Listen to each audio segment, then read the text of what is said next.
यानी वजीर आजम के बयानात का बिल्कुल समझ नहीं आ रही है, उनका क्या विजन है और किस तरह से वो, एक तो पीटीआई इलेक्शन में ना हुई तो कोई फर्क पड़ेगा, और दूसरा ये कि ये मुदाखला जारी रहेगी, मतलब कैसे, कौन से आपके आइन में कौन सा आर्टिकल आपका ये कहता है, आइन के किस आर्टिकल के तहत जनाब वजीर आजम, निगरान वजीर आजम ये बात कर रहे हैं?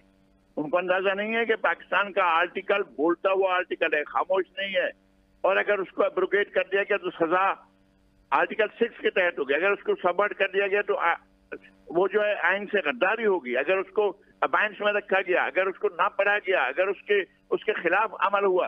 कहाँ लिखा हुआ है कि कोई भी इदारा जो है वो मामलात में मुदाखलत करेगा? कहाँ, किस जगह पर लिखा हुआ है? अब आइन को जो है रद्दी का टुकड़ा समझते हैं कि जिसको जब चाहे फेंक दें। ये कोई तरीकाकार नहीं है। आप स्टेट इस तरह से चलती है, इसको तो निगरान वज़ीर-ए-आज़म अगर पाकिस्तान को बनाना स्टेट फॉरवर्ड करना चाहते हैं तो उनकी अपनी मर्जी है।